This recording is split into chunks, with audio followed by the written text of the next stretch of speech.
There are forces of good and forces of evil at work in the world today.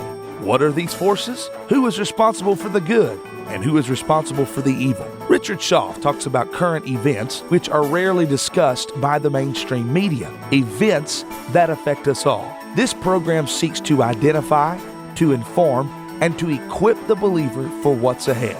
Welcome to What in the World is Going On?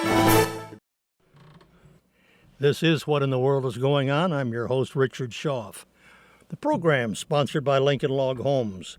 We are pro-Christian, pro-American, pro-life, pro-Second Amendment, and here by the grace of God. A little note of interest locally. Mark Meadows, our good U.S. representative from the 11th District, was co-founder of the Freedom Council and is not running for re-election. I hated to see that. Well, anyway, GovTrack put out a report on him, 2019, a report card. They analyze, GovTrack does the voting records and the bill sponsorship of all the lawmakers.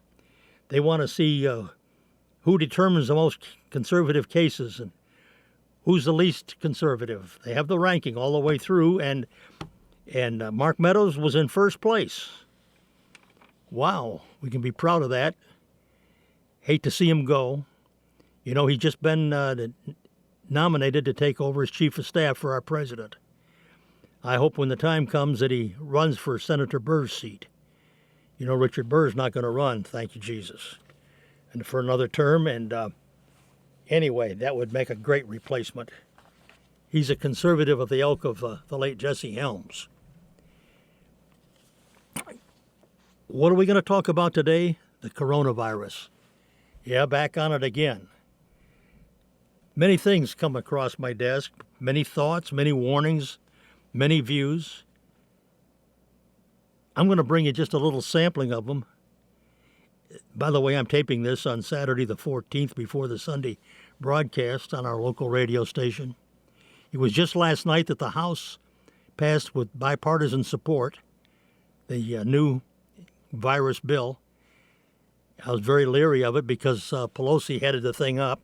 I'm leery of anything she gets close to, but the president was endorsing it, and anyway, it passed 363 to 40. And with Trump acknowledging that it was okay, I guess it's okay, and it'll go to Senate next week. But they point out that the coronavirus is 10 times more lethal than the seasonal flu. That, according to Dr. Anthony Fauci, he's the director of the National Institute of Allergy and Infectious Diseases. He told this to lawmakers, and by the way, you see him quite often on Fox News. He's on the president's council there.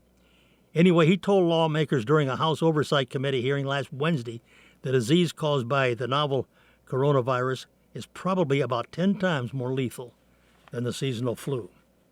Trump has also compared the virus to the flu, which affects tens of thousands of Americans each year, and in an effort to calm the people down is his purpose, but Fauci clearly wasn't trying to downplay the seriousness of the virus spread. And as I said, he's a member of the White House Coronavirus Task Force headed by our vice president and is on Fox News quite often. Very knowledgeable man from what I've been told. At the same time, Fauci did clarify that 10 times figure actually brings the new virus fatality rate lower than official estimates, which hovered around 3%. The flu, he noted, has a mortality rate of about 0.1%, so when considering the likelihood that there are many symptomatics of very mild cases that have gone undiagnosed, he places the new virus the death rate at somewhere around 1%. Anyway, let's keep watching, and he is a knowledgeable doctor, and in my opinion. I'm concerned, folks, about where this is going. I'm concerned about what effect it's going to have on our election. We've already got canceled meetings by our president. I know of one in Colorado. I think he had 2 out there. The Dems are canceling theirs. Sanders and Biden both are canceling their meetings. The debate tomorrow, Sunday, is going to be without an audience. We're going to look at some things today that are possible. I don't have the answer. I just want to make you aware that this could really be serious. And it could all be from the liberal press, with a few Dems going along with it, just trying to stir up another thing to destroy our economy so they can bring down our president. But the corona bombshell is, let's look at it, 14% of patients who recovered test positive again. Yeah, we've got 14% discharged from hospital in China's Guangdong province have later tested positive for the virus. And nobody's told us why yet. Normally when you overcome a virus, you gain immunity for a while. That's why it's so seldom that a child that gets chickenpox gets it twice. But these people, a positive test means recovered. But these people may be carrying the virus. Don't know whether they're not getting rid of it completely or whether it's coming back. Currently, scientists don't know why it happens and whether there still could be infectious or not. Well, it's thought that some of the patients may be still fighting off lung infections and not completely healthy, noted one doctor. Another report, most Americans will likely be exposed to the coronavirus. Last week, Republican members of Congress heard a sober warning in a closed-door briefing on Capitol Hill. There's a good chance most people in the United States will eventually be exposed to this virus, according to one former official. There's even thoughts now that it could spread through the air, airborne. The assessment from a former White House public health official, who now works in the pharmaceutical industry, did not suggest that most people become infected or ill, just that most will encounter the virus. Not all public health experts share that view, and not everyone exposed to the virus will become infected. Still, the briefing highlighted the potential gravity of the growing crisis. Another report notes that up to 150 million Americans could get the coronavirus. Congress attending physician told the Senate that he expects between 70 and 150 million people to eventually contract the coronavirus right here in the United States. Axios reported that Dr. Brian Monahan conveyed the projection to Senate senior staff last Tuesday, telling them they should prepare for the worst and offering advice on how to remain healthy. The upper end of the projection is about 46% of the U.S. population of 327 million people. By comparison, folks, Angela Merkel warned this week that up to 70% of her country's population could get the virus. About 80% of the coronavirus cases are mild. This, according to the latest estimate by Dr. Fauci to Congress this past Wednesday. At the low end of the projection, well, that would mean about 700,000 deaths. At the high end, mean about 1.5 million deaths. Pretty serious stuff. Just so you know something, compare it a little bit, heart disease was the leading cause of death for Americans in 2018. Their deaths were 650,000. This could be 700,000 to 1.5 million deaths. The flu and pneumonia caused around 60,000 deaths in 2018. Risk from the coronavirus starts to increase for people who are over 60, and it's heightened more for those over 80. And as you've probably heard, people over 80 that have conditions like diabetes, heart disease, lung disease, or whose immune system are compromised are at a particularly dangerous point and need to be pretty careful what they do and where they go. The worst case estimate for the U.S. coronavirus deaths? Well, officials at the U.S. Center for Disease Control and Prevention and epidemic experts from universities around the world convened last month about what might happen if the new virus gained a foothold in the U.S., and it pretty much has. How many people might die? How many might be infected and need hospitalization? Between 160 and 214 million people in the U.S. could be infected over the course of the epidemic. That according to one projection. That could last for months or even over a year, with infections concentrated in shorter periods, suggesting across time in different communities. As many as 200,000 to 1.7 million people could die. And the calculations based on the CDC's scenario suggest 2.4 million to 21 million people in the U.S. could require hospitalization. That's a lot of hospitalization, folks, and it would crush the nation's medical system, which has only got about 925,000 staffed hospital beds. Fewer than a tenth of those are for people who are critically ill. And think, remember Bernie Sanders and his coexisting? Well, Bernie Sanders and the other leftist catcall. Yep, did you see about it? The catcall came for Mike Pence when he had prayer at one of his meetings. Prayer that the coronavirus might be halted. With their famous reputation for tolerance, leftists, including the presumably vote-seeking Sanders, are mocking Vice President Mike Pence for beginning his coronavirus task force. That's a serious group of working government leaders. You've seen them on the news. When he meets, and they keep meeting, and they're trying to come up with efforts to keep the infectious disease from spreading through the U.S. Mike Pence was opening these with prayer. Here's a description of just how it looks. Thomas Williams said Mike Pence and his coronavirus emergency team praying for a solution. We are all so screwed. Yeah. Well, Robert George replied, I don't know anything about Mr. Williams, the one that said that. I don't know anything about his comment, but I think his comment perfectly illustrates the profound division in our culture. It's obvious to some of us that one of the things you do in a crisis is pray. It's obvious to others that praying is worse than foolish. Well, George looked up to see who Williams was. He's referred to list himself on Twitter as Harper's Magazine columnist and New York Times Magazine contributing editor. George says, Mr. Establishment, sure enough, Bernie Sanders, an intolerant sort of socialist atheist, as Hillary Clinton's opposition team has revealed, he's out to mock Pence, mocking him for opening a meeting in prayer. And so much for coexistence, in my opinion. With the politics of the coronavirus pandemic hitting the U.S., I ask you, will there even be a 2020 election? I had an article come across my desk from Susan Duclos, All News Pipeline. She notes as we observe more cities across the globe being locked down due to the fast spread of the coronavirus, dubbed COVID-19. She notes that it originated in China. We have to wonder what happens as the pandemic spreads all throughout America, and cities here have to be locked down too.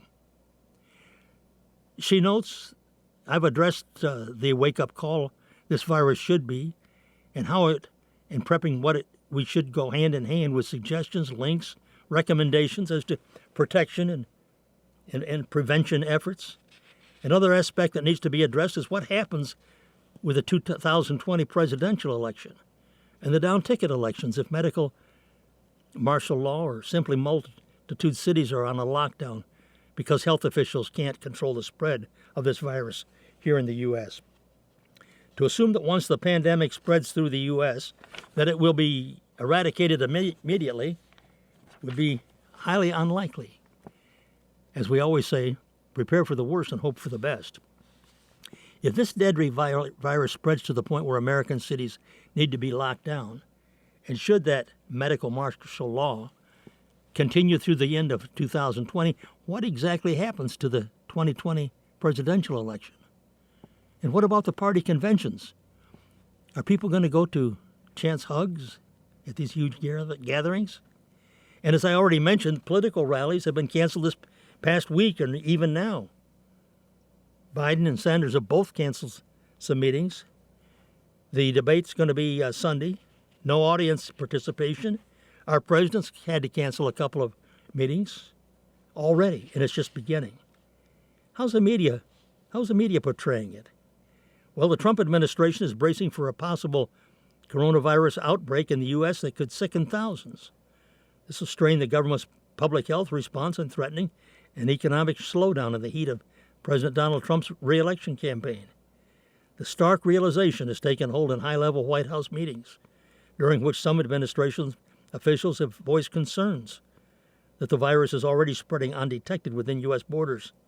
This was told by two high officials to Politico. What's happening out there?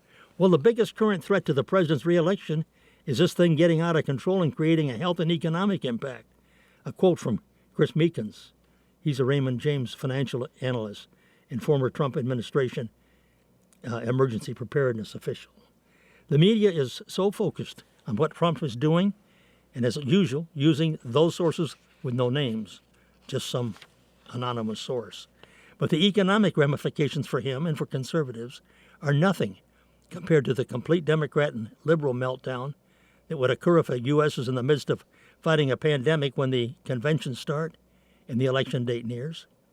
Think about the Democrats' reactions, from screaming to the media that the president deliberately allowed a pandemic into the U.S. in order to stop the elections, to the theories that any and all guarantee are only occurring in liberal cities, the quarantines only in liberal cities to prevent liberals from voting, ignoring the fact that those same liberal cities are a petri dish for disease and the spread of the viruses.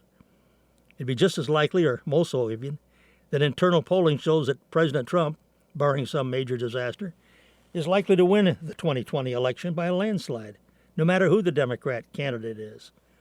And bringing the virus into the U.S. is the deep state's way of preventing the election. Interesting, there's information regarding emergencies during an election time frame, and some states even have specific guidelines. But a pandemic during election season plan would really be a legal mess. The real question would then be, would individual states postpone their scheduled election if the nation were in the midst of a pandemic? And would it be dependent? Certainly, it could be dependent on how widespread and out of control the virus comes in the United States. For example, say the virus spread throughout New York City in an uncontrolled fashion. Exactly who would think it was a good idea to go to the polls to vote? You know, where other people are gathering and machines have been touched by potentially infected residents? Would whole states declare state of emergency and willingly postpone elections in order to lock down their cities? It may sound harsh. It may sound way out there. But I've got to wonder if the most radical Democrats in the most liberal states and the cities would rather risk the very lives of their residents than allow President Trump even one additional day. Would they put the country ahead of politics? It's a very interesting question, and one we may face in the very near future. Think about it a little bit. Now, the next article I want to reference to you, Viewpoint. Most of you that listen to me regularly assume that I'm a Christian. I am. I do believe the Bible. So I have to take this as a real consideration. You know, the Bible has a place where they mention there'll be pestilences in the last days. Jesus specifically warned us that there would be pestilences in the end times. And so if we really are approaching the time of his return, this is one of the things that we should be watching for. Of course, we don't know if this virus is one of the pestilences that Jesus was referring to. But I think it's safe to assume that as Christians, we certainly consider that it might be.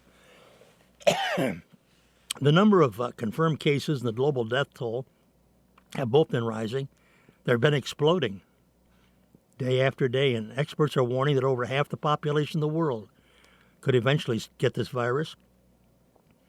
But so many voices out there are boldly assuring people that they don't have anything to be concerned about, even though they don't have any medical credentials at all in many cases.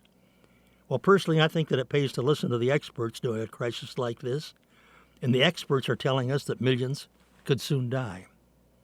In fact, a doctor that sat on the White House Homeland Security Council is saying that this is the most frightening disease that he has ever encountered. And everything that we've already learned about this virus, anyone that's not taking this pandemic seriously is not being very wise, in my opinion. But is this just another pandemic that'll come and go? Or is this one of the pestilences that we've been warned about for nearly 2,000 years? In Luke chapter 21, Jesus explained to his disciples what conditions would be like just prior to his return. And in verse 11, he specifically warned that there would be pestilences. The following comes from his word, and I quote, "And great earthquakes shall be in divers places, and famines, and pestilences, and fearful sights, and great signs shall there be from heaven." It's from his word, folks. We've definitely seen a rise in the activity in the weather. Right now we've got billions of locusts devouring crops from eastern Africa all the way to China. Australia just had the worst harvest season that they've ever had in recorded history. So it's interesting to note that the stage is being set for some of the other signs that Jesus mentioned at the very same time that this coronavirus outbreak is starting to spiral out of control. Only time will tell. Only time will tell, folks, if the virus is truly one of the pestilences that Jesus was referring to. But at this point, it's become exceedingly clear that we should all be taking it very seriously. You see, the virus jumps from person to person with incredible ease, and it has a death rate that's about 34 times higher than the ordinary flu. In fact, the death rate for this virus is actually higher than the death rate during the Spanish flu pandemic. And let us never forget that the Spanish flu pandemic killed between 50 million and 100 million people between 1918 and 1920. I cannot understand why anyone would possibly want to try to downplay this outbreak. And those that are doing so could end up greatly contributing to the spread of the virus. Proverbs 22:3 says, I quote, "A prudent man foreseeth the evil and hideth himself, but the simple pass on and are punished." End quote. Fortunately for us, this outbreak started on the other side of the globe, and we've had some time to prepare before it got here. But now the number of confirmed cases inside the U.S. is starting to explode, and we're being warned that millions could die. So will you be like the prudent man in the book of Proverbs? Sadly, a lot of people out there don't seem to grasp the seriousness of what we are potentially, at least, facing. According to Dr. Richard Hatchett, 50 to 70% of the global population could eventually end up catching this virus. An infectious disease expert at the forefront of the search for a coronavirus vaccine said this past Friday that it was the most frightening disease he'd ever encountered, and that war is an appropriate analogy for what the country is facing even now, as 50 to 70% of the global population may well become infected. Dr. Richard Hatchett, who sat at the White House Homeland Security Council in 2005 and 6 and was a principal author of the National Strategy for Pandemic Influenza Implementation Plan, and currently heads the Coalition for Epidemic Preparedness Innovations, told the British Channel 4, and I quote, "This is the most frightening disease I've ever encountered in my career, and that includes Ebola, MERS, SARS, AIDS, and it's frightening because of the combination of infectiousness and an apathy that appears that many hold." This sure sounds like a global pestilence to me, folks. And let us pray that the doctor is completely wrong in what he said. But as we pray, it'll also be important for us to take recommended precautions. During an appearance on NBC's Meet the Press, Dr. Fauci warned that the elderly and those with underlying conditions will need to make adjustments to their lifestyles immediately. If you're an elderly person with an underlying condition, if you get infected, the risk of getting into trouble is considerable. So it's our responsibility to protect the vulnerable, he said. When I say protect, I mean right now, not wait until things get worse. Stay away from large crowds, no long trips, and above all, don't get on a cruise ship or a plane, according to Dr. Fauci. Personally, I think this is great advice for all of us. According to documents that have been leaked to the public, U.S. hospitals are preparing for 96 million virus infections. U.S. hospitals are preparing for the 96 million infections and nearly 500,000 deaths from the outbreak. The spread of the deadly disaster could be far worse than officials claim, with 480,000 Americans expected to die from the virus and 4.8 million hospitalized. This according to a presentation hosted by the American Hospital Association in this past February. Of course, there's some experts that are saying that are all warning that this outbreak will get even worse. And if that happens, we could be facing a societal breakdown of epic proportions. Well, for years, Bible-believing Christians all over America have been preaching that Jesus is coming back soon. And for years, we have seen so many other pieces of the end times prophetically start to come together. Now a global pestilence has erupted, and in Luke 21 we are specifically warned to watch for, quote, pestilences in the last days. Once again, only time will tell if this virus is one of those pestilences. But without a doubt, all of us should be taking this virus very, very seriously today. And what if this does have a negative effect on the election? And what if we do get a Democrat in the White House? God help us. God help us. Let me interject this article from Trevor Thomas, titled, "Don't Look for Moderates in a Mob." With the recent and sudden surge of Joe Biden in the Democrat presidential primary, the liberal mob running the modern Democrat Party want Americans to believe they have shunned extremism and now have a palatable moderate on the verge of leading their party into the November elections. Folks, don't be fooled. With this recent nasty display in front of the Supreme Court, Senator Chuck Schumer, the Democrats' Senate Minority Leader, he again reminded us that there are few, if any, moderates left in today's Democrat Party. The fact that the Democrats are almost completely bereft of moderates should have been clear long ago. Recall that almost exactly a year ago, 44 Senate Democrats, including Schumer, and all 6 Senate Democrats who were then vying to become President of the United States, they all voted against the Born Alive Abortion Survivor Protection Act. In other words, these so-called moderates, well, they all voted to protect what could be described only as infanticide.